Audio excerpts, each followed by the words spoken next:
So we're looking now at the new model railway here. This will become Prees Heath. Job tonight, get some ballast mat laid on it and we can start getting track ready. So for once we're not going to have a session on Pierce Bridge. Getting prepared for the ballast mat going down. We've got the floor newspapered, glue ready, mat ready.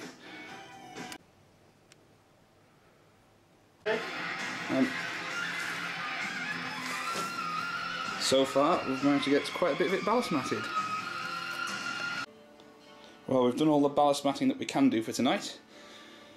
It only took less than half an hour, and so far so good.